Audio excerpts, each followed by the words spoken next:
ومن يضلل فلا هادي له أشهد أن لا إله إلا الله وحده لا شريك له وأشهد أن محمدا عبده ورسوله قال الله تعالى في كتابه الكريم يا أيها الذين آمنوا اتقوا الله حق تقاته ولا تموتن إلا وأنتم مسلمون أما بعد.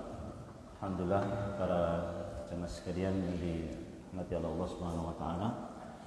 Kita panjatkan puji syukur kita kepada Allah Subhanahu wa taala atas segala limpahan nikmat karunia yang Allah Subhanahu wa taala berikan kepada kita semua. Sampai hari ini kita masih diberikan nikmat kesempatan serta kesehatan yang dengan kedua nikmat tersebut mudah-mudahan kita pergunakan senantiasa dalam rangka ibadah kepada Allah Subhanahu wa taala.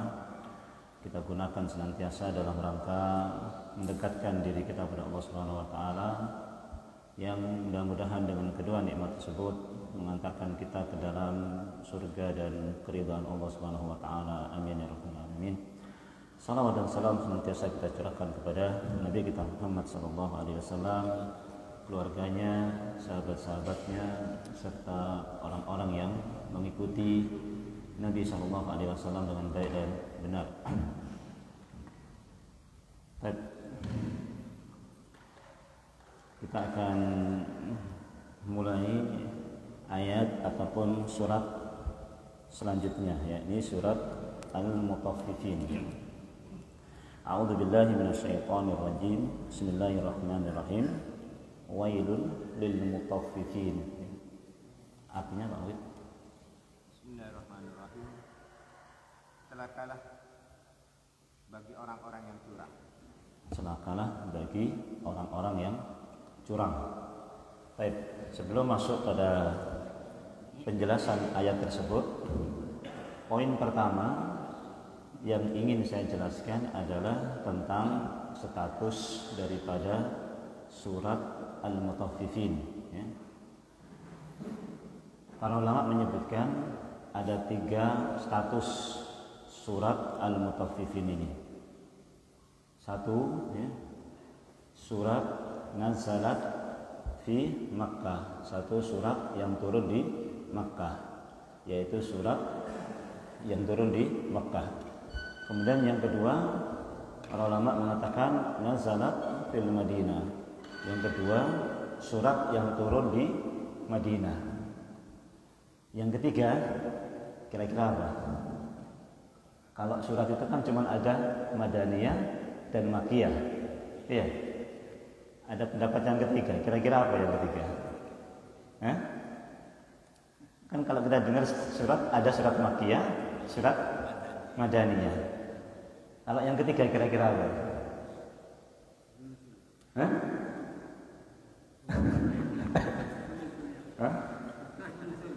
Ada apa nuzul? Bukan. Surat Makkiyah itu surat ada 2 biasanya. Surat Makkiyah, surat Madaniyah. Ini ada 3 pendapat para ulama. Satu, surat ini termasuk surat Makkiyah. Kedua, surat ini termasuk surat Madaniyah. Ketiga, ada pendapat para ulama yang ketiga. Apa? Nazalat baina Makkah wal Madinah. Surat yang turun antara perjalanan dari Makkah dan Madinah. Bisa. Kenapa?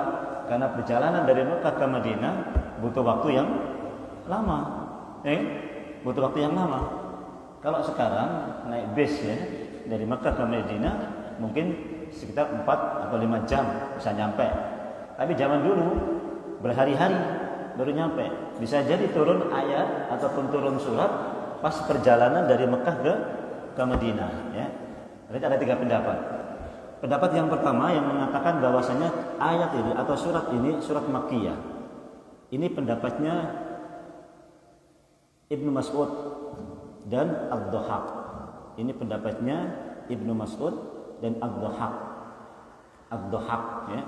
Apa dalil beliau, ya? Sandaran beliau? Beliau mengatakan surat ini surat Makkiyah. Kenapa? Karena mempunyai karakter pada umumnya surat Makkiyah. Kontennya itu konten surat Makkiyah. Apa konten surat Makkiyah?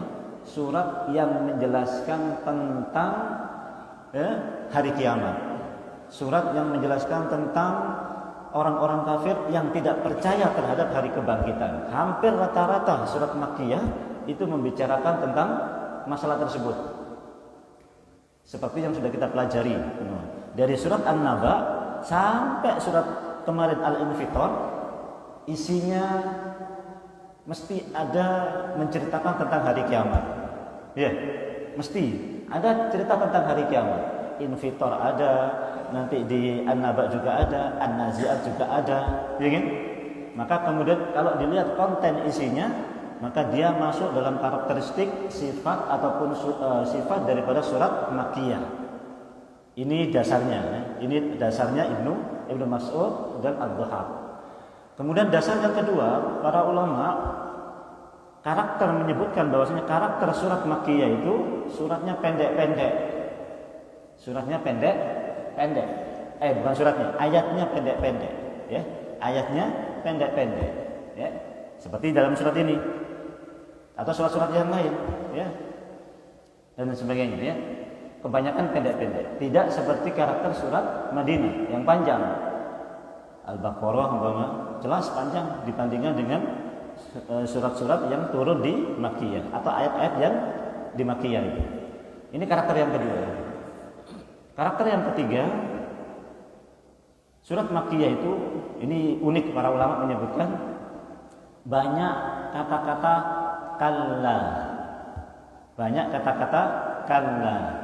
Kalla sawfa ta'lamun, tsumma kalla sawfa ta'lamun, kalla bal ghana ala qulubihim, kalla inna kitabal fujjari lafi sijjin, kalla innal abrara lafi na'im, kalla innal abrara. Banyak kallanya banyak. Itu diantaranya yang unik yang diteliti oleh para ulama. Ayat Makkiyah atau surat Makkiyah ini banyak kalla. Bukan orang Madura kalla, ya. Kalla orang Madura.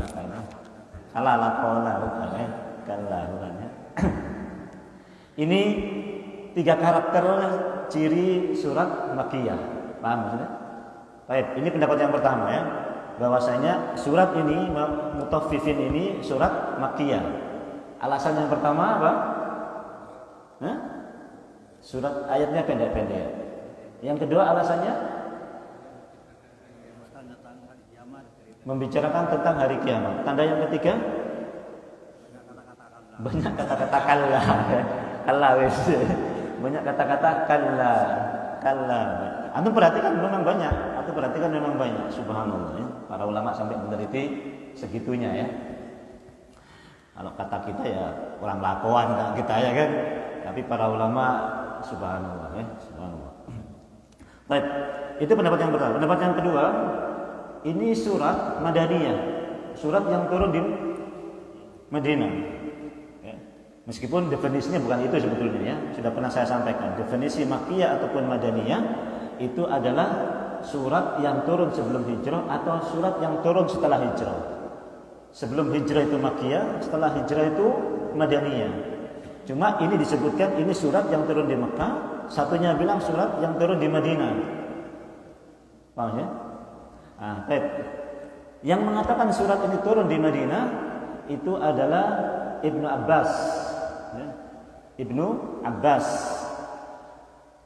Terdapat hadis dalam riwayat disebutkan oleh Imam An-Nasa'i dalam kitab Al-Kubra, kemudian dalam Ibnu Majah dalam sunannya, Nabi SAW mengatakan dari Ibnu Abbas, lamma qadiman Nabi SAW al-Madinata fakanu min akhbasin nasi fil kail fa'anzalallahu wailul lil mutaffifin fahassanu al-kaila ba'da dhalik.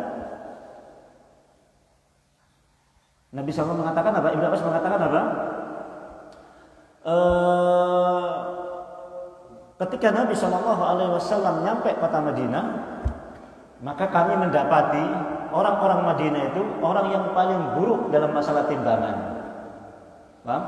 Orang yang paling buruk dalam masalah timbangan. Fa anzalallahu wailul lil mutaffifin. Maka Allah Subhanahu wa taala menurunkan surat Wailul lil mutaffifin. Fahassanu al-kaila ba'da dzalik. Maka mereka langsung memperbaiki timbangan. Hebatnya orang-orang Madinah, ya. Hebatnya orang-orang Madinah. Begitu turun surat ini, mereka langsung memperbaiki timbangan. Enggak ada kecurangan dalam timbangan. Kenapa bisa demikian? Hah? Ya, akidahnya sudah dibina sama Nabi terlebih dahulu, ya kan? Melalui sahabat-sahabat yang sudah masuk Islam, kemudian pulang ke Madinah mengajarkan tentang Islam. Namun memang kebiasaan mengurangi timbangan ini sudah menjadi kebiasaan yang merata pada waktu itu, baik di Makkah maupun di Madinah. Sudah merata sejak zaman jahiliyah dulu. Sehingga betul-betul sulit menghilangkan kebiasaan mengurangi timbangan, sulit. Ya, sebagaimana layaknya khamar sudah merata, sehingga kemudian ketika harus menghilangkan khamar butuh bertahap, pelan-pelan. Ya, pelan-pelan. Nah, masalah mengurangi timbangan itu juga menyebar luas Mekah maupun Madinah. Ini pendapat yang kedua, ya. Turun di Madinah. Pendapat yang ketiga yaitu yang turun antara Mekah dan Madinah. Nah, ini pendapat yang ketiga. Cuman pendapat ini sebetulnya ingin menggabungkan dua pendapat ini. Kenapa digabungkan? Karena pendapat yang mengatakan surat ini turun di Mekah itu di akhir-akhir Nabi mau hijrah. Akhir-akhir Nabi mau hijrah. Yang kemudian mengatakan ayat itu turun di Madinah, ayat ini turun ketika Nabi SAW baru nyampe Madinah dan turun surat ini. Nah, maksudnya? Maka untuk menggabungkan, ya sudahlah, ayat ini turun antara Mekah dan Madinah saja. Masya Allah. Mana yang kuat? Mana yang paling arjah? Mana yang paling asah? Yang paling arjah, yang paling asah, pendapat yang pertama. Ya, pendapat yang pertama. Wallahu ta'ala a'lam. Ini tentang masalah surat ini. Kemudian tentang nama surat ini, ya, tentang nama surat ini. Para ulama menyebutkan nama yang pertama adalah Wailun lil mutaffifin. Ini nama yang pertama. Lengkap. Wailul lil mutaffifin.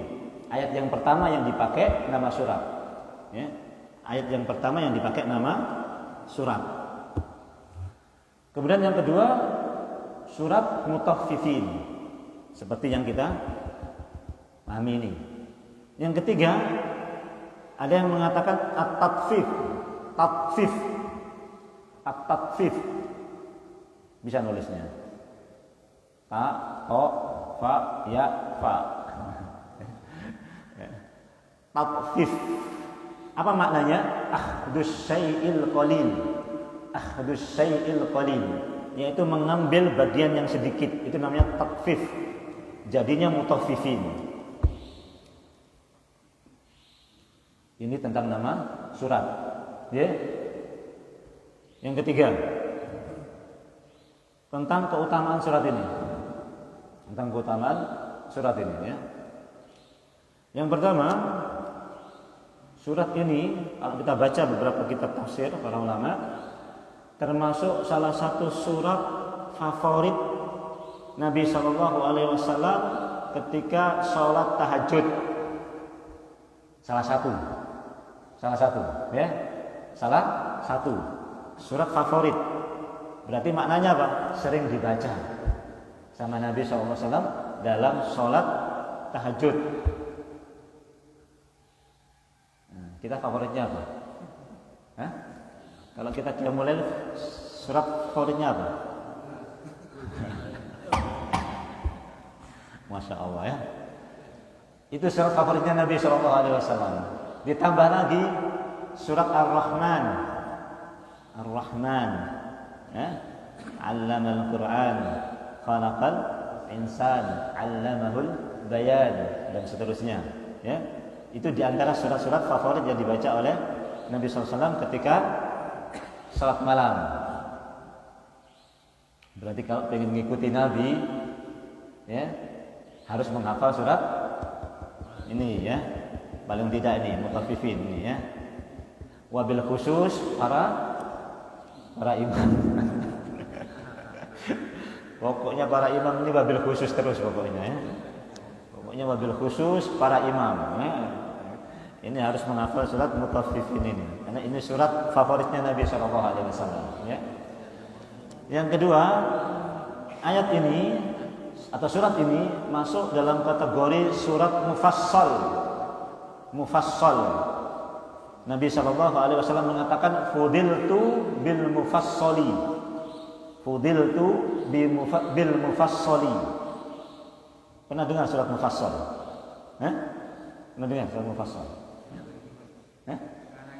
Jarang ya. Sekarang ini ya. Biasanya kalau kita mau menghafal Quran, kalau di pondok-pondok itu mulai dari surat mufassal. Biasanya begitu.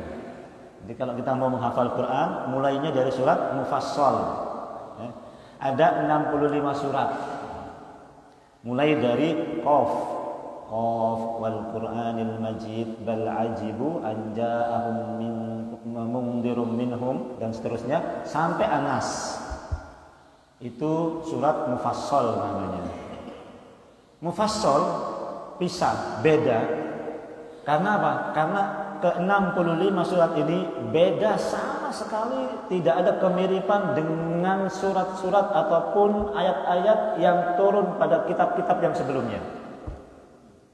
Tidak mirip dengan Taurat, tidak mirip dengan Injil, tidak mirip dengan Zabur. Jadi surat ini bersih, murni, nggak ada kemiripan sama sekali. Maka kemudian mufassal. Ya? Ada juga yang mengatakan mufassal ini karena pendek-pendek ini suratnya. Jadi banyak pisahnya, banyak pisah-pisah. Ya kan? Surat ini pisah dengan Bismillah pendek. Ayat ini sama dengan ayat ini pendek, kan begitu ya. Jadi mufassal namanya. Dan ini ayat yang dimuliakan.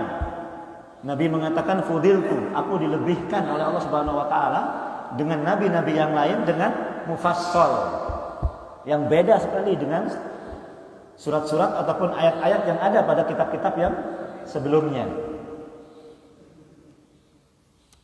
Mana di sini? Baik. Cukup ya tentang masalah surat ini. Nah, kita sekarang masuk ke dalam ayat.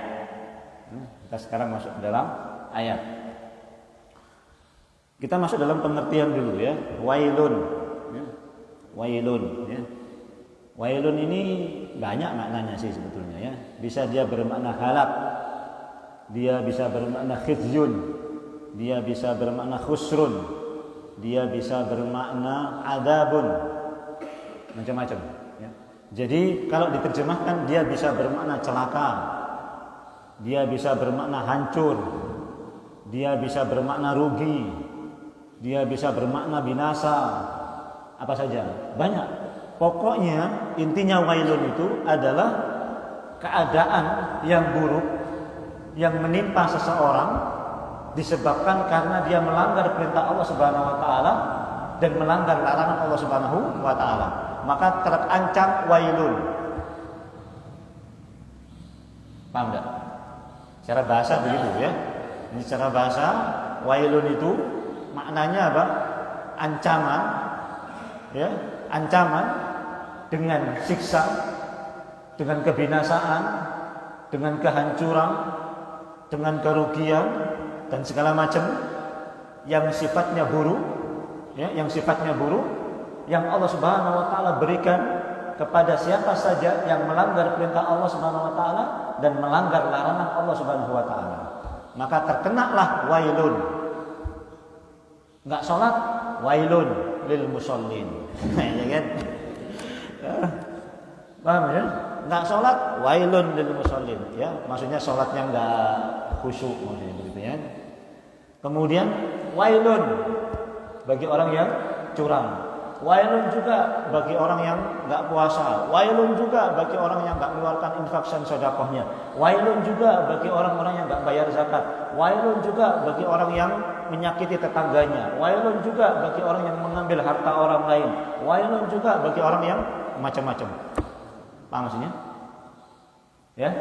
Nah, cuma nanti ini berkaitan dengan masalah timbangan. Tapi wailun bisa dipakai secara umum bagi orang-orang yang melanggar perintah Allah dan melanggar larangan Allah Subhanahu wa taala, maka terkena yang namanya wailun, celaka, binasa, hancur, rugi dan lain sebagainya.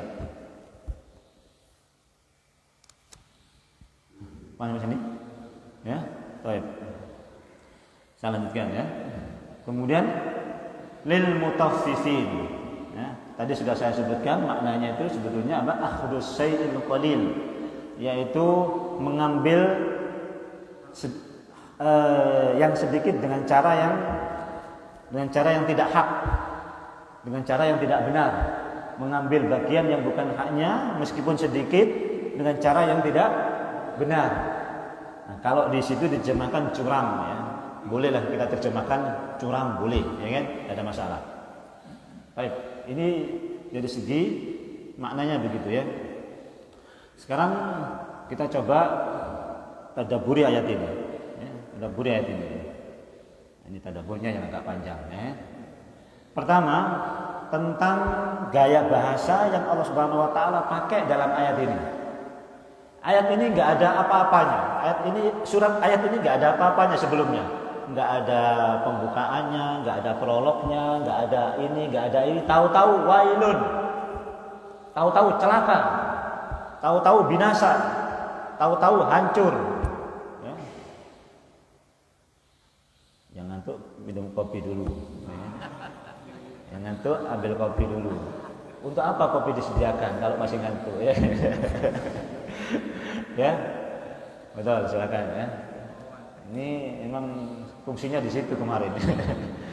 Tapi bagi orang yang sudah ini tidak apa-apa ya. Yang penting bisa ini. Baik. Ayat ini tahu-tahu bilang apa?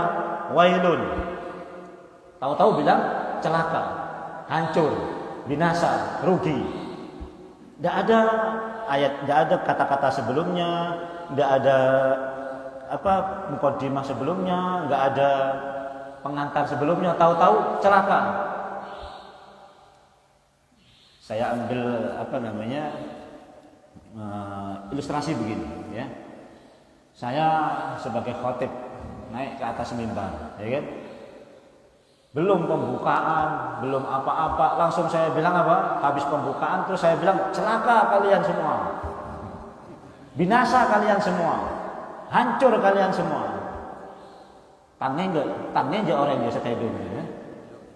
Tangnya kira-kira saya tedung. Tangnya saya tedung ya kan. Langsung pada bangun semua ya kan. Loh, udah apa dia? Tahu-tahu celaka, tahu-tahu apa ya kan. Allah Subhanahu wa taala juga pengennya begitu. Ngerti enggak? Wailun, celaka. Udah apa dia celaka dia? Itu kalau orang yang perhatian sama Al-Qur'an ya kan. Kalau orang perhatian sama Al-Quran, tahu-tahu Allah Subhanahu wa taala bilang wailun, celaka. Apa sih celaka ini? Siapa sih celaka ini? Paham ya? Ini gaya bahasa untuk kemudian menarik perhatian, ya, menarik perhatian supaya kita perhatian. Apa? Siapa yang celaka itu? Seperti apa celakanya? Ngerti enggak? Wailun, celaka kalian. Ya. Orang mesti tanya, celaka dong, enggak? Apa secelaka ini? Beda apa? Kan begitu. Subhanallah. Ini gaya bahasa Al-Qur'anul Karim ya. Pertama untuk menggugah kita. Nah, tangnya bang, celaka bang. Ya. Perhatian dengan ayat yang setelahnya nanti. Ini yang pertama ya. Kemudian yang kedua, aku perhatikan kata-kata wailun ini. Siapa yang ngomong?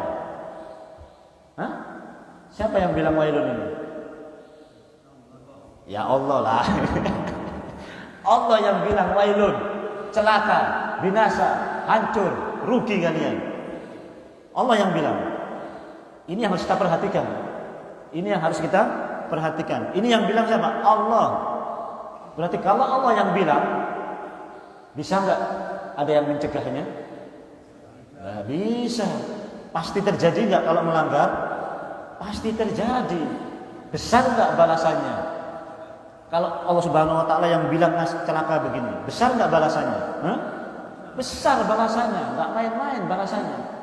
Kenapa? Karena Allah yang bilang. Kalau saya bilang sama Pak Udman, celaka bang, oke bang itu ya anu bingko. Biasa ya kan? Apa lo tako? Pak Wan bilang apa? Apa lo tako? Apa? Iya enggak? Apa? Anak bila bang, ki meroan ngancam-ngancam bang. Paham maksudnya? Itu kalau manusia yang ngancam bisa jadi begitu, ya kan? Apalagi anak kecil yang ngancam. Ya, kita saja mungkin takut kalau ada preman, ya kan? Tengah jalan preman dekat kita. Ayo, beri, mau beri patah. Takut manusiawi, kan begitu?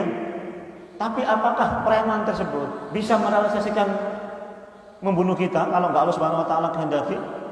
Nggak bisa. Bisa mencelakakan kita mestinya? Nggak bisa juga, belum tentu bisa. Namanya manusia. Tapi kalau Allah yang sudah bilang wailun, celaka, nggak ada yang bisa menahan, nggak ada yang bisa mencegah. Siapa yang mampu mencegahnya? Siapa yang mampu menahan kalau Allah sudah bilang celaka? Nggak ada. Satu orang pun nggak ada. Dan celaka kalau Allah Subhanahu Wa Taala yang bilang berarti apa? Siksanya luar biasa, nggak main-main. Kalau manusia yang ngancam paling pukulan, ya kan? Seberapa sakitnya, ya kan? Tapi kalau Allah Subhanahu Wa Taala yang ngasih balasan, innallaha syadidul iqab, ya kan? Allah Subhanahu Wa Taala maha keras adabnya, ya kan? Syadidul adab, keras, adabun alim, pedih adabnya. Maka jangan main-main dengan kata-kata wailun ini. Harus diperhatikan betul. Siapa yang dimaksud dengan wailun ini siapa? Perhatikan. Karena Allah yang ngancam. Nah, kalau Allah yang ngancam pasti kejadian, enggak mungkin enggak. Tenang boy, lo kera. Tapi bisa Allah yang ngancam kok. Yang penting untung, ya kan? Oke, mau ngano rogi, mau ngano untung banyak, ya kan? Sekilo oleh seperempat, lumayan kan begitu ya. Allah yang ngancam ini jangan main-main ya, diperhatikan ini berbuat curang. Paham ini? Baik. Selanjutnya kata-kata mutaffifin, curang ya. Kemudian para ulama menyebutkannya begini ya. Di antaranya Syekh Muhammad bin Shalih Al-Utsaimin dalam tafsir juz ammahnya ya. Dan juga dalam kitab Syarah Riyadhus Shalihin, celaka. Pertama wailun dulu. Jadi kalau Allah Subhanahu Wa Taala bilang celaka ini, Allah Subhanahu Wa Taala nggak sebutkan celaka itu siapa yang di mana celakanya, nggak disebutkan. Kapan celakanya, nggak disebutkan. Siapa yang celaka juga nggak disebutkan. Langsung wailun gitu saja. Nanti ada pengusung pada ayat yang setelahnya. Maka kalau kemudian kalimatnya tahu-tahu kemudian wailun di awal kalimat ini, maka binasa ini bisa kemudian menimpa siapa saja yang melakukan dosa yang dilakukan, bisa kapan saja manusia itu akan celaka, baik di dunia maupun di akhirat celaka manusia kalau melakukan ayat yang setelahnya. Paham sih? Paham ya?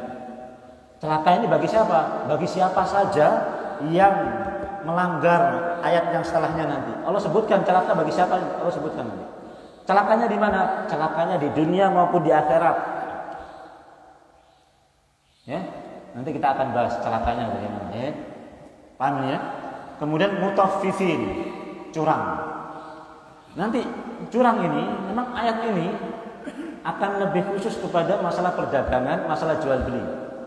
Namun kalau kemudian kita kembali kepada makna curang itu bisa berarti umum. Paham?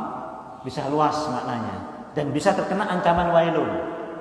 Meskipun tidak curang dalam jual beli. Paham?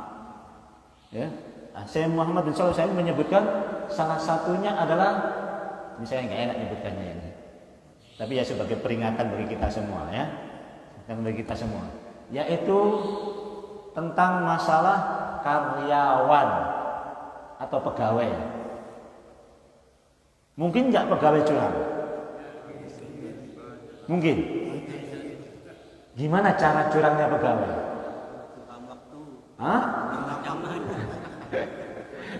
mantan pegawai. Saya enggak betul. Hati-hati betul. Ya, sudah adakah kesepakatan kalau pegawai itu kerja masuk mulai jam sekian sampai jam sekian? Ada enggak? Mulai jam berapa? Jam 7, jam 8 sampai jam 2. Jam 2. Ini pegawai apa yang jam 2 ya? Guru.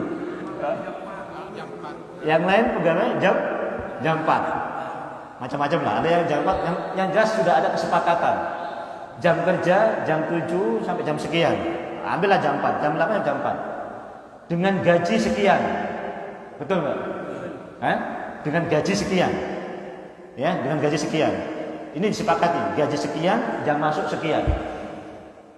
Antum kemudian masuk jam 9. Antum kemudian pulang jam 2. Terus di akhir bulan antum minta gaji penuh. Mutaffifin enggak? Mutaffifin enggak? Saya enggak ngomong loh, saya enggak anu loh. Ini antum sendiri yang ngomong. Saya cuma tanya saja. Mutaffifin enggak itu? Curang enggak itu? La haula wala quwata illa billah. Antum harus hitung sekarang ini. Kalau memang yakin itu curang, sebelum nanti Allah sebutkan balasannya dalam ayat ini, berarti antum harus hitung. Harus hitung berapa tahun kira-kira antum mengambil waktu yang antum curangi itu dengan minta gaji yang penuh. Mestinya kalau antum curang itu, ya, gaji 3 juta umpamanya. Kalau penuh, antum curang. Kira-kira kalau curangnya itu berapa kira-kira? Pantasnya mungkin dapat 2,5 juta. Kan begitu. Kalau yakin itu curang, ya kan? Ya Allah, curang kok ya. Wis EGB 2,5 B. Paham maksudnya? Saya 500 berarti apa? Curang. Berarti? Iya. Saya 500 berarti curang. Kalau curang berarti haram. Harus dikembalikan. Kali berempat. Berempat tahun saya laku. La haula wala quwwata. Alhamdulillah pensiun Pak Ustaz. Loh, cek nyaman pakai pensiun. Cek nyaman pakai pensiun. Pakai pensiun cek nyaman. Lambok korupsi waktu je. Lambok ngalak waktu enggak? Lambok curang waktu enggak? Pak Ot aman, Pak Ot. Aman ya. Dia malah ngorangi obong ngoreng ya kan. Aman ya. Lo ngorangi waktu ya kan. Pokok mare kontes wis. Ada waktu nah ya kan. Namanya yang pegawai ini ada enggak situ? Ini kalau ada ya Ustaz, banyak Ustaz kalau begitu. Wah, kalau dihitung jadi ketemunya 20 juta Ustaz. Antum pilih mana? Antum pilih mana? Ya kan? Sekarang antum keluarkan 20 juta atau nanti siksa yang tidak selesai-selesai. Ya kan? Siksa yang enggak selesai-selesai. Ya kan? Siksa innal fujjara lafi jahim. Ya kan? Atau dalam ayat ini nanti apa namanya? Innal kitabal fujjari lafi sijjin wa ma adraka ma sijjin. Masuk ke dalam sijjin. Sijjin itu kalau bahasa Indonesia penjara. Tapi penjaranya penjara neraka. Bukan penjara dunia. Penjara dunia masih dapat makan, dapat minum. Mana yang mau kita pilih? Mau kita selesaikan sekarang? Atau enggak? Kita selesaikan nanti di akhirat. Kalau di akhirat, cara nyuci dosa-dosa kita di akhirat itu masuk neraka. Ya enggak? Cara nyuci dosa-dosa kita gimana caranya? Kalau di akhirat nanti? Masuk neraka. Dicuci masuk neraka. Mana yang mau kita pilih? Mau cuci sekarang atau cuci nanti di akhirat? Ini saya enggak ini ya. Memang ada penjelasannya. Ya. Memang ada ada penjelasannya dalam tafsir Juz Ammah punyanya saya Shalih Al-Utsaimin. Kalau nggak yakin Anda bacakan bisa juga nanti. Makanya saya bilang ya ini saya sampaikan sama antum ya, mudah-mudahan ya kalau mungkin tobat nggak mampu mengembalikan ya banyak-banyak tobat ya, banyak-banyak tobat. Allah Subhanahu Wa Taala banyak istighfar, banyak tobat, ganti dengan amal soleh yang banyak. Mudah-mudahan bisa menutupi kesalahan-kesalahan dulu kita, ya kan? Kalau nggak punya duit, sudah pensiun, sudah miskin, nggak ada yang buat bayar, ya kan? Nggak ada yang mau keluarkan, ya tetap rajinlah mengeluarkan infak dan sedekah. Siapa tahu bisa menghapus sedikit, ya. Tiap Jumat kita keluarkan, ya kan? Tiap Jumat kita keluarkan, tiap hari kita keluarkan. Ya Allah, mudah-mudahan ini bisa menghapus kecurangan saya dulu ya Allah, ya kan? Saya dulu minta gaji penuh, kengok masuk secara penuh, ya kan? Minta gaji penuh, masuk nggak penuh. Infak, banyak infak, ya kan? Banyak sedekah, banyak tobat, banyak istighfar, ya, banyak istighfar, banyak tobat. Semua karyawan, pokoknya ini saya nggak mengambil semua. Kalau ada kesepakatan yang sudah dibuat, kita curang di situ, masuk dalam kategori wailul lil mutaffifin. Ya, hati-hati, ya, hati-hati. Kita keadaan sebagai apa saja bisa terkena mutaffifin. Kemudian juga kata beliau bisa juga hubungan antara suami dan istri. Hubungan antara suami dan istri itu juga bisa. Bisanya gimana? Bisa seorang suami yang tidak memenuhi haknya kepada suami istri sementara dia minta istrinya penuh sama dia. Ayo, mau jawab beriano. Bering lo ya kan? Bering jadi mutaffifin. Saya ingat, ya kan? Mutaffifin. Seorang istri juga begitu. Dia nuntut penuh nafkahnya dia. Suaminya sudah bilang nafkah sampai nanti tak kasih nafkah sama saya sehari 100.000 umpama 3 juta. Istrinya minta penuh gaji itu. Namun kewajiban dia sebagai seorang istri nggak mau dia penuhi.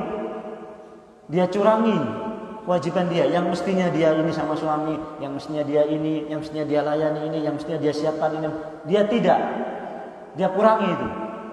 Namun pas giliran gajian, dia minta apa? Minta penuh. Kemana gajinya? 2,5. Loh, orangnya 2,5. Telok juta biasanya. Telok juta. Pemerasan namanya. Hah? Itu juga termasuk wailun lil mutaffifin, celaka bagi orang-orang yang mengurangi timbangan. Kenapa? Mengambil yang bukan haknya dia. Ini hati-hati ini nggak ringan ini suami istri ini, harus paham juga masalah ini. Jangan hak kewajiban kita pada istri kita kurangi. Wis kebei nom lagi, kebei nang wis beri, wah bahaya. Kalau kita sudah berjanji memenuhi haknya istri sekian, kasih sesuai dengan apa yang menjadi haknya dia. Ya, kasih, jangan dikurangi, jangan diambil. Kalau bisa kasih lebih tidak ada masalah. Paham ya? Istri juga begitu. Jangan dia hanya menuntut suaminya memberikan haknya dia penuh, sementara dia enggak memberikan kewajibannya kepada suaminya secara penuh. Enggak bisa. Wailul lil mutaffifin. Celaka bagi orang yang berbuat curang. Wallahu taala a'lam. Ya? Bisa diterima ini? Bisa diterima ya? Sebagai sebuah peringatan, ya. Fadzakir fa inna dzikra tanfa'ul mu'minin. Kasih peringatan. Kemudian tugas saya hanya memberikan peringatan kepada antum semua, ya. Kalau saya menyembunyikan, saya termasuk wailun lil mutaffifin, ya. Karena saya menyembunyikan sesuatu yang mestinya saya sampaikan ke antum. Tapi harus saya sampaikan supaya saya tidak mengurangi daripada penjelasan yang mestinya saya sampaikan kepada antum semua. Ya. Wallahu taala alam. Berat Ustaz? Berat, enggak apa-apa, berat. Berat di dunia. Ya kan? Sudah kita bilang sebelumnya, apa sih yang kita miliki di dunia ini? Jangan merasa kita milik. Kalau memang kita salah, keluarkan saja, tidak ada masalah. Itu bukan itu salah kita sama Allah. Kita dikasih Allah, kita bayarnya untuk kita. Mau berat di mananya? Mau beratnya itu di mana? Yang ngasih kita uang Allah, ya kan? Kita melanggarnya sama Allah. Terus kita mau bayar itu untuk menghindarkan kita dari siksa Allah Subhanahu wa taala, itu untuk diri kita sendiri. Kurang apa begitu itu? Ya kan? Itu enggak bisa begitu itu kalau manusia itu. Kamu salah sama saya, kok saya yang ngasih uang sama kamu untuk bayar kesalahan kamu sama saya? Enggak ada itu, berat begitu itu. Ada bos begitu itu? Enggak ada bos begitu itu. Ya kan? Yang ada potong gaji. Ya kan? Bang melanggar, potong gaji. Ya, denda. Bukan dari mana gajinya potong, kan begitu. Tidak ada orang yang kemudian dia salah sama kita kasih uang kemudian bayar dendanya ke kita. Tidak. Allah Maha karimnya Allah, Maha sayangnya Allah sama kita. Ya kan? Antum kita semua dosa, kita mau tobat, Allah kasih, ya kan? Dosanya sama Allah yang ngasih segala macamnya. Masa kita enggak mau mengeluarkan itu untuk keselamatan diri kita sendiri, ya kan? Amin. Baik, ya. Kemudian tadi sudah saya sebutkan celaka ini orang yang curang ini celakanya bisa di dunia dan bisa di akhirat. Ya kan? Celaka di dunia bisa di akhirat. Celaka di dunianya apa, Ustaz? Sayangnya ya, orang yang berbuat curang celaka di dunianya, wailun di dunianya apa? Dicabut keberkahannya. Ya, hati-hati ya. Celaka di dunia dari perbuatan curang adalah dicabut keberkahannya. Ya. Bayyi'ani bil khiyari. Salam. Dua orang yang sedang melakukan jual beli, dia berhak memilih. Malam yatafarraqa au hatta yatafarraqa. Sebelum mereka berpisah. Ya, boleh mau jual enggak, mau beli enggak, terserah. Yang penting belum pisah. Ayat bunyi selanjutnya yang bikin ngeri. Ya, in sadaqa wa bayyana burika lahuma fi bai'ihima. Kalau mereka jujur, kalau jual beli mereka jelas, diberkahi jual beli mereka keduanya. Diberkahi jual beli keduanya. Wa in katama wa kadaba muhiqat lahuma muhiqat barakatu bai'ihima. Kalau mereka menyembunyikan, kalau mereka dusta, dicabut keberkahan daripada jual beli keduanya. Saya Duh, gimana keberkahannya itu, Ustaz? Keberkahannya tentu bukan kemudian tambah sogi. Nah, ya, bukan, ya kan? Bukan, ya. Tambah sogi bisa, berbuat curang tambah sogi bisa, ya. Riba bisa sogi, bisa. Tapi keberkahan bukan di situ, ya. Ustaz, lampu aja tangbin aja ki mantenanya aja di awal-awal aja. Mong soro bojong langsung bojong. Lo soro bojong. Soro maca Quran langsung maca Quran. Lo soro maca Quran, ya kan? Oh, salat malam, Ustaz. Setia me enjak, Ustaz. Setia me lawis lo bojong mano soro bojong lo endok, soro ngaji lo endok, soro ria lo endok. Bedapar ya, Sob? Berapa kira-kira? Maka yang perlu diperhatikan, hati-hati dari harta yang kita peroleh tadi, ya kan? Yang kalau harta tadi itu dari wailul lil mutaffifin dikasih ke istri, pengaruh nggak ke istri? Pengaruh. Ke kitanya pengaruh nggak? Pengaruh. Terus kita punya anak, kita belanja buat makan anak. Anak kena pengaruhnya enggak? Kena pengaruh. Maka seenggak mutafifin, ya kan? Istri kena pengaruh, anak kena pengaruh, kita kena pengaruh. Terus siapa pula yang dalam rumah yang ikut makan sama? Bisa jadi semuanya kena pengaruh. Sudah habis ya? Hah? Habis ya? Hah? Kurang berapa?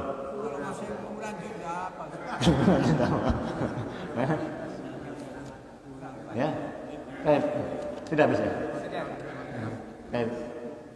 Ini beda ini. Ini kalau saya bukan ini ya. Saya harus ngikuti ini. Saya ngikuti ini. Ngikuti apa namanya?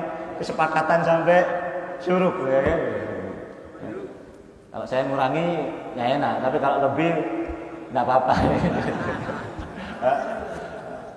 Kita lanjutkan pada pertemuan yang akan datang ya, tentang masih keberkahan satu ayat tentang wallahu a'lam. Pokoknya banyak direnungkan ya, banyak di ini subhanahu wa ta'ala. Wallahu ta'ala alam. Saya minta maaf juga kalau mungkin ada kata-kata yang kurang berkenan pada antum semua. Aku qouli hadza astaghfirullaha li kulli dzamb fastaghfiruhu wal ghafurur rahim. Subhanakallahumma wa bihamdika asyhadu an la ilaha illa anta astaghfiruka wa atubu ilaik. Assalamualaikum warahmatullahi wabarakatuh.